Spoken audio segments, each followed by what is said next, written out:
Hi and welcome to this helidirect.com helicopter review. Today we're going to look at the Walkera V500D01 electric flybarless helicopter. Now this helicopter is flybarless, it's 500 size, it's electric, and it comes ready to fly minus flight battery. You'll require a 6S 2500 milliamp lithium battery to go in the helicopter. Of course, like all Walkera helicopters, you'll also require 8 AA batteries to go into the transmitter. Now let's have a little bit of a look at the helicopter and I'll tell you what needs to be done to get it flying. Here we have the helicopter pretty much as it arrives out of the box. I've only done a couple of things. One is I've bolted on the main rotor blades. These are carbon fibre main rotor blades. They come with the helicopter, they come with the bolts. All I've done is bolted those onto the blade grips. I've also mounted the receiver, which is also the flybarless unit. The receiver comes with double-sided tape already attached. All I've done is plugged in the servo connectors and taken the backing off the double-sided tape and attached the receiver. I've added a strap around the receiver for safety. This isn't supplied with the helicopter. It's probably not strictly required, but it's something that I like to do, and I suggest you do the same. Any sort of Velcro strap would work fine. Right, I found that after putting these components on, I turned on the transmitter, I plugged in the flight battery which powers up the flybarless unit, and I found all the settings to be perfect out of the box. I haven't had to touch anything on the helicopter. All the servos were well centered. The 0 degrees pitch point was perfect in the transmitter, and the collective range was perfect as well. I think now we're getting close to giving it a fly, but I'll just tell you a few more things about the helicopter. It comes with a large brushless motor, and this provides plenty of power for the helicopter. It's a 1600 kV motor, and it's really well matched to the choice of pinion and main gear which comes with the helicopter. As I've mentioned, the receiver is combined with the flybarless unit to make a really compact package. The ESC is a separate component. This is vital on a helicopter, particularly of this size, and in fact this is something I like to see on really any size helicopter. I think the ESC should be a separate component. The ESC generates heat, and you don't want this near the flybarless unit, which might cause a little bit of gyro drift. The ESC is well matched to the motor, and I think this will be a nice combination and should perform well. The helicopter uses mid-size servos on the cyclics. These come already mounted, all the linkages set up, nothing for you to do here. For the tail rotor, it's got a full-size tail rotor servo. I really like to see this. To get the best tail performance out of a model, you want the biggest servo that you can reasonably fit to the model. And using this full-size tail rotor servo, it doesn't look out of place, but I know the performance will be a lot better than some other helicopters of similar size which only use a mid-size tail rotor servo. The tail rotor pitch change mechanism is very nice. It's got aluminium blade grips. There's very little slop or free play in these, and it comes with the carbon fibre tail rotor blades already fitted. So I think we'll find the tail performance to be really good.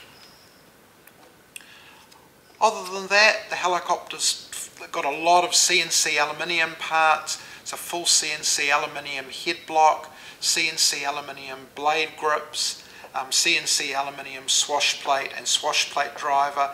Of course, all these components were already mounted on the helicopter. I've had to do nothing here. It really is pretty much ready to fly, and this is remarkable for a helicopter of this size. The side frames are carbon fibre.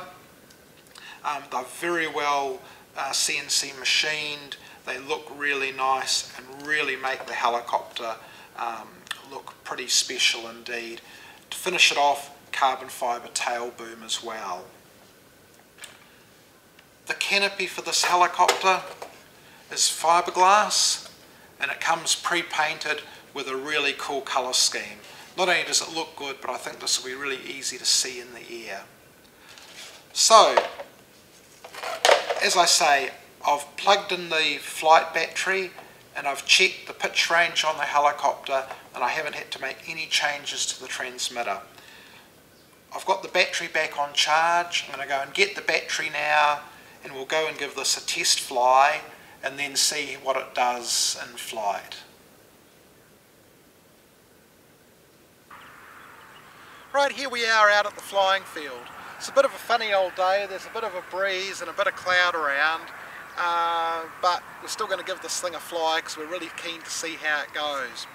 I just wanted to tell you a little bit about the transmitter that comes with the helicopter. It comes with the WK2801 Pro. This is a computer radio with multiple model memories, lots of nice settings you can change. I think this radio is really well matched for the helicopter, and certainly this radio will see you well into the future as well. You can buy spare receivers for it and really use it in any model you like. So what we're going to do first is I'm going to turn the transmitter on, making sure the throttle sticks at idle, and then plug the main power pack in for the helicopter. It's now really important to keep the helicopter still until the gyro initializes.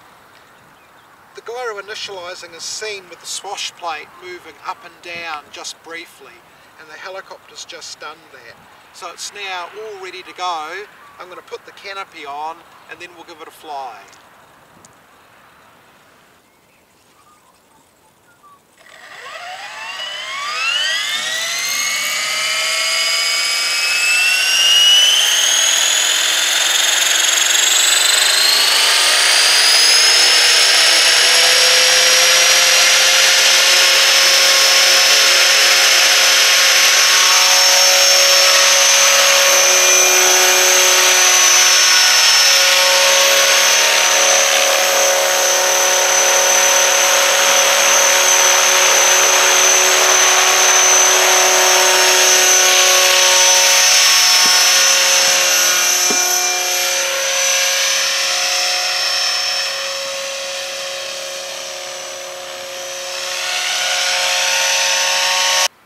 Right, I've given the helicopter a little bit of a test hover. All seems to be going fine. The tracking looks good and the controls feel nice. So let's give it another fly and see what it will do.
Well, it was fun to give this helicopter a fly.